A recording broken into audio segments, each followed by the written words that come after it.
오늘 시간에는 십자가 그 9번째 시간으로 기쁨을 위하여 십자가를 참으사라는 제목을 가지고 본문 말씀인 히브리서 12장 2절 말씀을 통해서 하나님께서 저와 여러분에게 주시는 말씀 함께 나누도록 하겠습니다.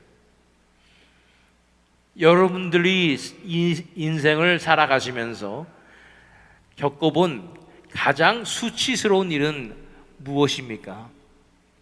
이 수치심이라는 감정은 우리 마음속 가장 밑바닥에 가라앉아 있어서 겉으로는 전혀 있는지조차도 모르지만 우리가 어떤 선택을 내리는 데 있어서 가장 결정적인 동기를 제공하는 우리 생각보다 훨씬 강력한 요인입니다.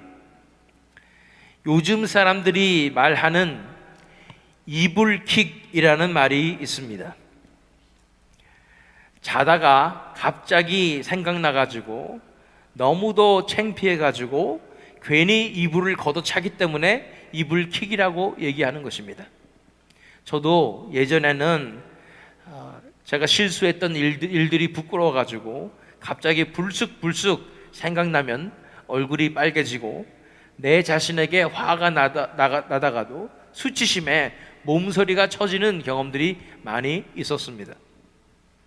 어쩌면 우리 삶의 많은 부분에서 우리 인생의 방향을 결정하는 데 있어서 부끄러움을 당하고 싶지 않아서 이렇게 결정하고 또는 수치심을 감추기 위해서 또 저렇게 결정하고 다시는 실수하고 싶지 않아서 또 이렇게 결정하는 때가 너무나 많을 것입니다.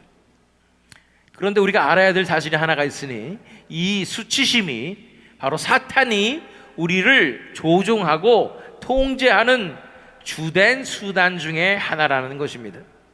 우리가 실수할 때 우리에게 지나친 수치심을 심어주고 망신당하는 것을 두려워하게 해서 우리가 담대하게 나아가지 못하게 하고 특별히 사회로부터 따돌림을 당하거나 대세를 거스르는 것을 무서워하게 해서 그 압력에 못 이겨서 자꾸만 그들이 원하는 방향대로 끌려가게 하는 것입니다. 인간이 가장 싫어하는 것 중에 하나가 바로 망신당하는 것입니다. 왜 그렇게 싫어하는지도 모른 채 우리는 망신당하는 것을 최대한으로 피하고 살고 있다는 것입니다. 그 인간의 심리를 너무나 잘 아는 사탄은 마치 우리가 사탄의 말을 안 들으면 망신당할 것처럼 그렇게 우리를 두렵게 해서 사탄이 원하는 대로 결정을 내리도록 만들어 버리게 되는 것입니다. 우리 한국인들을 비롯한 동아시아 국가에서 특별히 이러한 수치심에 의한 사회를 통제하는 현상이 심합니다.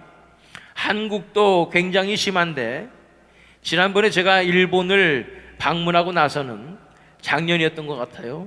그 통제의 수준이 심각한 것을 경험했습니다. 일본 사회에 보이지 않는 압력이 너무 커서 공공장소에 가면은 아무도 시끄럽게 대화를 하지 않는데 지하철을 타도 서로 간에 대화가 없고 그냥 책을 본다든지 스마트폰을 본다든지 하면서 아무도 소리를 내지 않고요.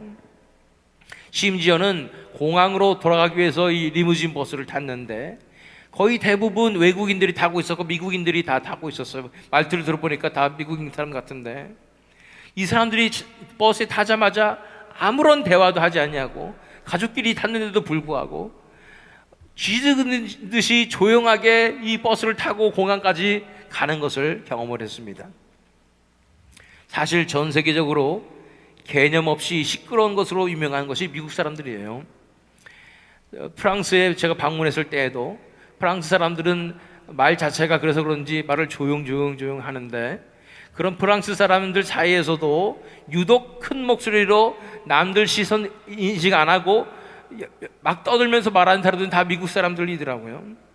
그런데 이런 미국 사람들조차도 일본에서는 그 압력이 너무나 강하니까 이게 미국 사람들조차도 침묵하게 되더라는 것입니다. 이러한 수치심으로 통제를 해서 일본은 지금까지도 기독교가 자리를 잡고 있지 못합니다. 기독교가 다수가 아닌 상황이기 때문에 다들 자신이 크리스찬인 것을 쉬쉬하면서 그런 것이 부끄러운 듯 전도도 제대로 하지 못하는 모습인 것입니다. 충격받은 것은 일본의 선교 세미나에 제가 다녀왔잖아요. 그래서 아주 놀라운 선교의 결과가 있었습니다 라고 얘기하는데, 뭐냐면 알고 보니까 가가호 문을 두드려 가지고 우리 카페를 열어요, 카페 한번 놀러 오세요. 그 문을 열어줬다, 이게 전도의 열매다, 뭐 이렇게 얘기를 하더라고요. 그래서 와, 정말 일본 사람들은, 크리스찬들이 이미 주눅이 들어있어요. 그래서 이미 안 받아들일 거라고 생각하고 담대히 복음을 전하지 못하는 것을 보게 되는 것입니다. 이토록 사탄이 우리를 얽매이고 통제하는 가장 강력한 무기 중에 하나인 수치심의 감정으로부터 자유케 되는 것이, 그래서 우리 신자의 신앙생활에서 가장 중요한 요소 중에 하나인 것입니다. 우리도 다 수치심 싫어하고요. 그것 때문에 하나님의 진리의 말씀을 바로 선포하지 못하고 자꾸만 쭈뼛쭈뼛 하고 있었던 우리의 모습을 발견하기를 원하는 것입니다. 오늘 본문 말씀을 통해서 우리가 어떻게 자유케 될 수 있는지에 대해서 함께 살펴보면서 진정한 자유로 나아가는 우리가 되었으면 좋겠습니다. 우리는 계속해서 서신서에서 나타난 십자가를 함께 찾아보면서 묵상하고 있었지요. 예수 그리스도께서 성경 전체의 주인공이 되시고 십자가가 성경의 주제인 것에 대해서 함께 살펴보았습니다. 십자가의 의미뿐 아니라 십자가의 능력에 대해서도 지난 시간까지 함께 살펴보았습니다. 십자가는 화평이라고 그랬죠. 그래서 하나님과 우리 사회의 화평일 뿐 아니라 또 유대인과 이방인들의 화평이고 심지어는 온 피조물의 화평이라고 우리가 살펴보았습니다. 그런데 십자가는 예수님께서 죽임당하신 형틀일 뿐 아니라 우리가 끝까지 붙잡고 살아야 할 우리 신앙의 기초이며, 험한 십자가 붙들겠네, 우리가 지고 예수님을 따라가야 할, 그리고 거기에 우리가 날마다 못 박혀야 할 우리 삶의 주제인 것입니다. 십자가가 전부이고 십자가로 충분합니다. 오늘 본문 말씀 히브리서 12장 2절 말씀을 통해서 어떻게 우리가 이 십자가의 능력으로 나갈 수 있는지도 살펴보기를 원하는 것입니다. 히브리서 12장 2절 말씀, 믿음의 주요 또 온전하게 하시는 이인 예수를 바라보자. 그는 그 앞에 있는 기쁨을 위하여 십자가를 참으사 부끄러움을 개의치 아니하시더니 하나님 보좌 우편에 앉으셨느니라.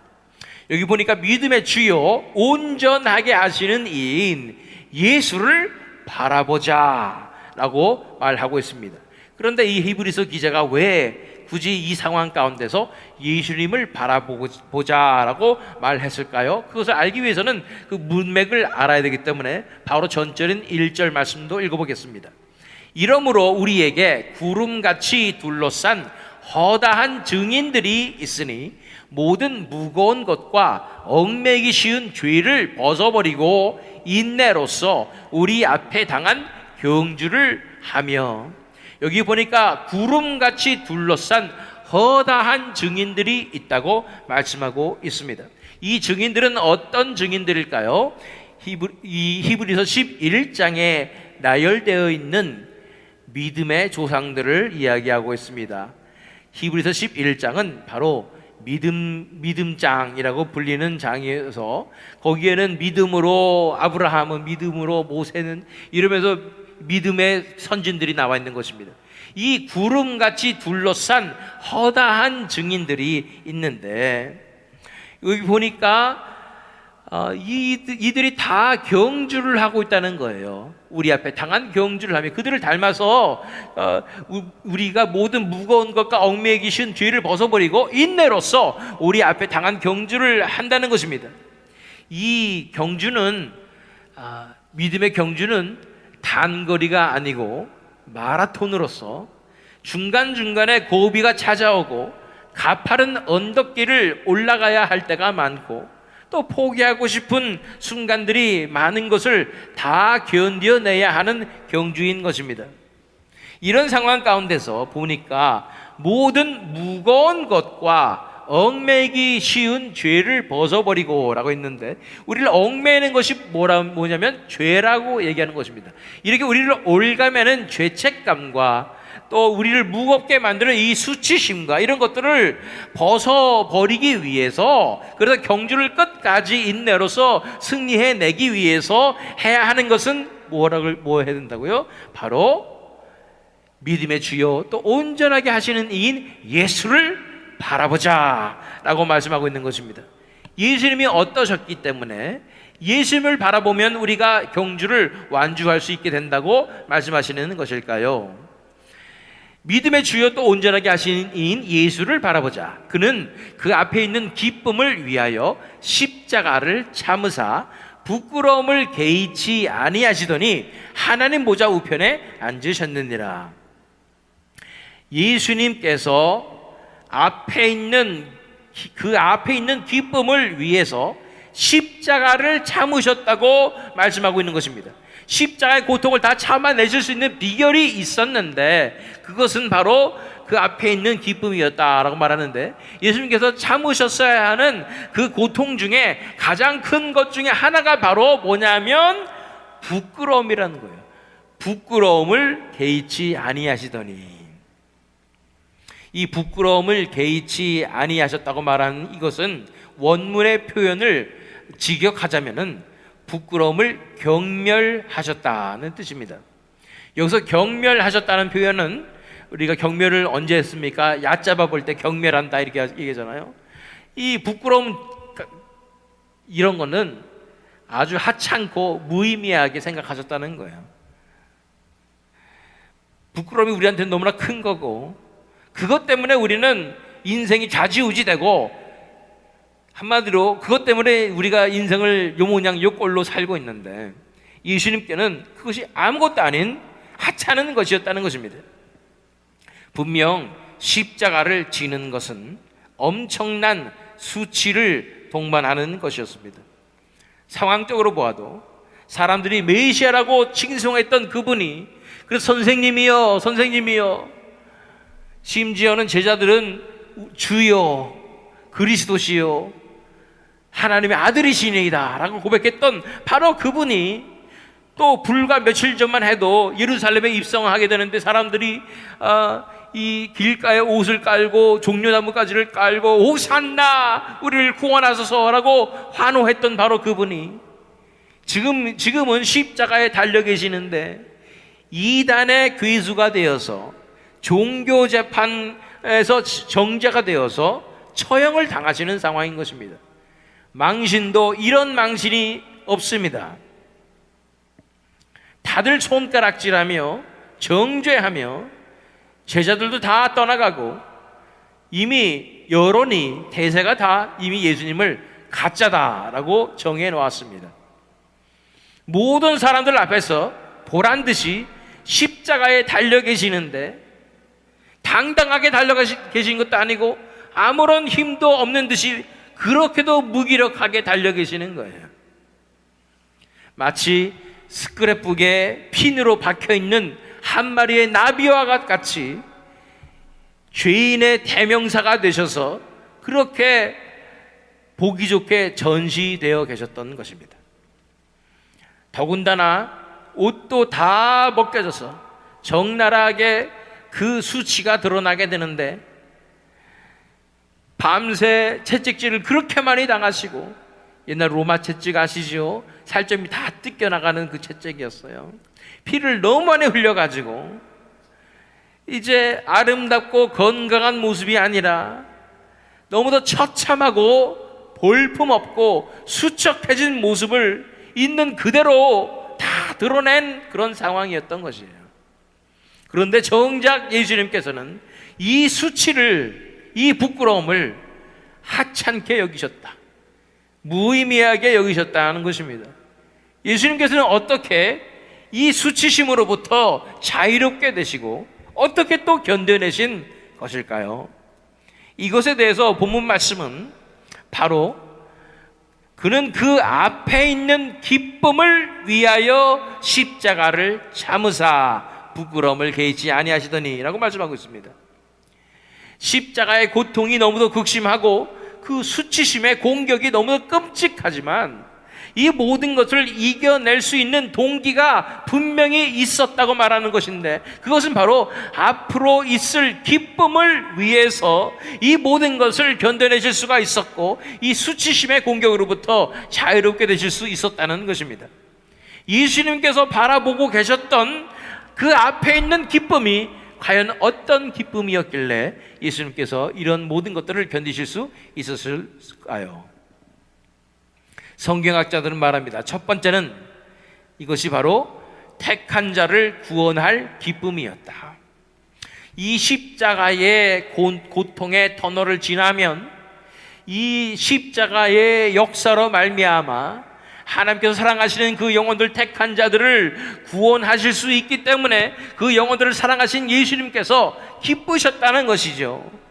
이 십자가의 고난의 끝에서 예수님께서는 하나님께서 택하신 자들이 예수 그리스도의 보혈로 죄 씻음을 받고 구원으로 나갈 수 있었음을 바라보시며 그것이 너무도 큰 기쁨이 되시기에 십자가의 고통과 수치심을 하찮게 여기실 수 있었다는 것입니다.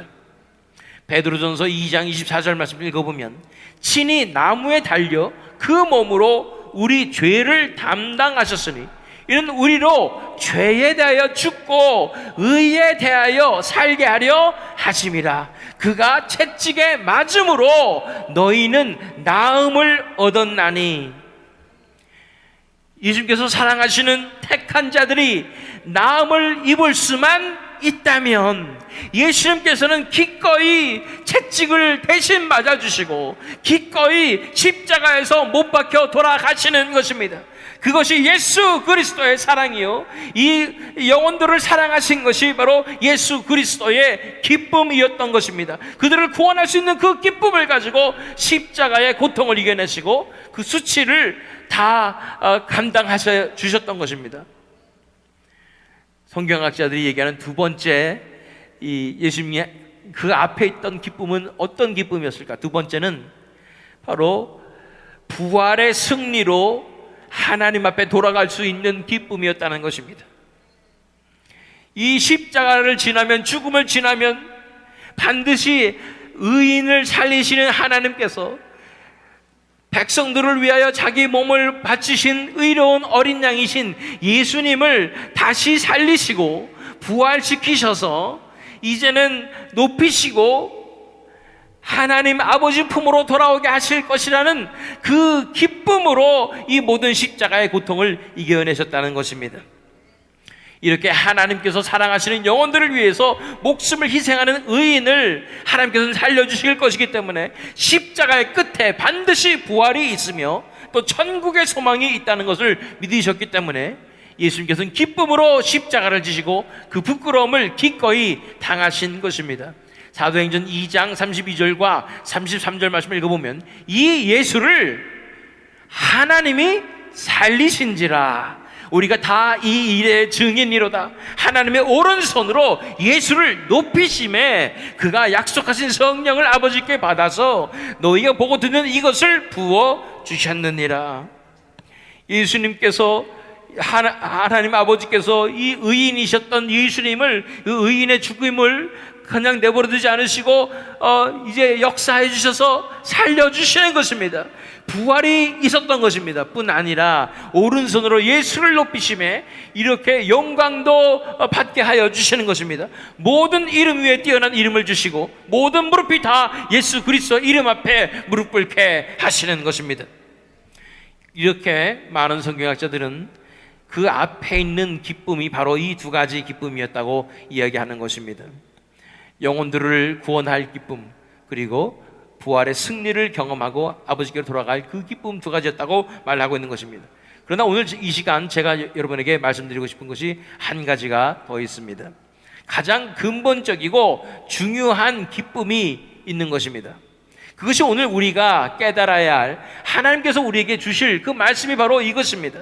우리도 수치심을 이겨내고 모든 고난, 십자가의 고난을 이겨낼 만한 그 기쁨을 하나님께서 저와 여러분에게 알려주시기 원하시는 것입니다. 그 세 번째, 그 앞에 있는 기쁨이 어떤 것이었을까? 가장 근본적인 기쁨, 예수 그리스도의 가장 근본적인 기쁨이 무엇이었을까? 예수님께서 가장 기뻐하셨을 이유는 바로 십자가의 죽음을 통해서 하나님께서 계획하셨던 그 원대하신 구원의 계획과 사랑하시는 택하신 자들을 구원하실 하나님의 그 간절한 이 심령을 헤아려서 그것을, 그 뜻과 그 간절한 마음을 다 이제는 하나님의 소원을 한마디로 성취시켜 드릴 수 있었기 때문에 가장 기뻐하셨을 것이라는 거예요. 예수님은요, 오직 하나님 아버지를 위해서 사셨습니다. 아버지만이 삶의 의미와 목적이셨으며 아버지의 영광만을 위해서 사셨습니다. 처음부터 삼위일체 하나님의 아들 하나님, 성자 하나님이셨지만 그의 삶의 존재는 다 아버지의 영광을 위한 삶을 사셨던 것입니다. 하늘에서나 이 땅에 내려와서나 예수님의 목적은 동일하셨습니다. 그 예수님을 높이고 그 아들을 사랑하시고 끝까지 아들을 이제는 온 땅 가운데 그 영광을 드러내시고자 하는 것이 우리 아버지의 마음이고요. 삼위일체 하나님은요, 얼마나 서로를 이렇게 높여주시는지 모르겠어요. 그 아름다운 하나님의, 삼위일체 하나님의 인격을 우리는 바라볼 줄 알아야 하는 것입니다. 어쨌든 예수님의 목적은 아버지의 영광이었다는 거예요. 아버지의 뜻을 이루어드리고 아버지가 사랑하시는 그 영혼들을 구원함으로써 아버지의 이 간절한 소망을, 소원을 이루어드린 것이 가장 기쁜 기쁨이었기 때문에, 그래서 모든 십자가의 고난과 수치심을 아무렇지도 않게 기꺼이 감당하실 수 있었다는 것입니다. 요한복음 17장 4절과 5절 말씀입니다. 아버지께서 내게 하라고 주신 일을 내가 이루어 아버지를 이 세상에서 영화롭게 하여 싸우니, 아버지여, 창세전에 내가 아버지와 함께 가졌던 영화로서 지금도 아버지와 함께 나를 영화롭게 하옵소서. 예수님의 목적은 한 가지밖에 없었던 거예요. 어떻게 해서든 이 아버지를 영화롭게 하고 싶은 거예요. 그런데 이제는 아버지께서 맡겨주신 이 사명, 그것도 구원의 경륜, 처음부터 창세기부터 시작됐던 이 구원의 경륜을 드디어 십자가의 순종함으로써 이루어주셨다는 그래서 그것을 통해서 아버지께 영광을 올려드렸다는 그 기쁨이 너무나 크셨던 것입니다.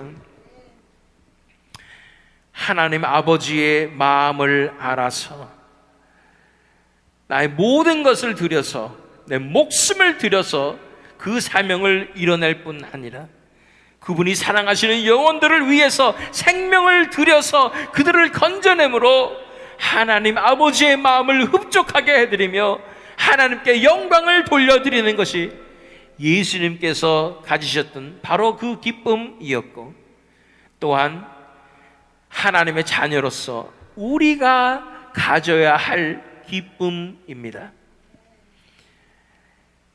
하나님 아버지가 예수님의 아버지만 되시는 것이 아니라 우리의 아버지가 되시는 것입니다. 아버지의 영예를 위해서, 아버지의 영광을 위해서 내 인생을 다 바쳐서 그분의 영광을 위해서 살아가는 것이 우리의 기쁨이 되는 것입니다. 옛날 분들은요, 부모의 영예, 명예 이런 것이 엄청나게 중요했죠. 누군가가 우리 부모를 욕되게 하면 그건 집안의 원수가 되는 것이죠. 요즘은 그렇지 않지만 예전에는 그랬다는 것이죠. 우리는 하나님의 자녀들입니다. 지금 이 시대에 하나님의 이름이 얼마나 지금 땅에 떨어져 있는지를 보십시오. 우리는 분노해야 합니다. 그리고 하나님의 영광이 회복되기 위해서 우리 모든 것을 다 바쳐서 그렇게 살아가야 하는 줄로 믿습니다. 하나님의 뜻이 이제 온 땅 가운데 이루어지는 것을 바라보며 살아야 하는 것입니다. 뜻이 하늘에서 이룬 것 같이 땅에서도 이루어지이다. 이제 하나님의 뜻이 이루어지게 하여 주시옵소서. 하나님의 나라가 이 땅에 임하게 하여 주시옵소서. 그것만이 우리의 소망이 되며 하나님의 자녀로서 우리가 아버지의 그 뜻이 이루어지는 것이 우리에게 가장 큰 소망이 되어야 되는 줄로 믿습니다. 그렇게 아버지가 영광 받으실 때 얼마나 기쁘시겠어요. 그 아버지 기쁘시게 해드리는 것이 자녀로서의 우리의 마땅히 해야 할 도리인 줄 믿습니다. 그것이 예수님께서 사셨던 삶이요, 예수님을 따라가는 제자로서 하나님의 백성으로서 하나님의 자녀로서 우리가 살아야 할 그 삶이라는 것을 바라볼 줄 알아야 하는 것입니다. 예수님께서 가지셨던 그 기쁨이 바로 이런 기쁨이고, 하나님의 자녀로서 우리가 가져야 할 기쁨이 바로 이 기쁨인 것입니다. 그 기쁨으로 우리의 삶의 십자가를 견뎌내며 수치심으로부터 자유케 될 수 있는 원동력이 이렇게 되는 것입니다. 자, 본문 말씀으로 돌아가서, 그러면 이렇게 예수님께서 참으셨을 때 어떤 일이 벌어졌습니까? 그는 그 앞에 있는 기쁨을 위하여 십자가를 참으사 부끄러움을 개의치 아니하시더니 어떻게 됐다고요? 하나님 보좌 우편에 앉으셨느니라. 그것은 하나님으로부터 모든 존귀와 권세와 능력을 다 받으셨다는 뜻입니다.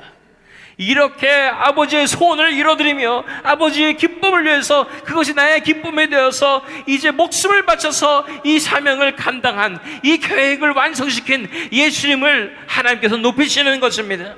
빌립보서 2장 9절로 11절 말씀은 이러므로 하나님이 그를 지극히 높여 모든 이름 위에 뛰어난 이름을 주사 하늘에 있는 자들과 땅에 있는 자들과 땅 아래에 있는 자들로 모든 무릎을 예수의 이름에 꿇게 하시고 모든 입으로 예수 그리스도를 주라 시인하여 하나님 아버지께 영광을 돌리게 하셨느니라.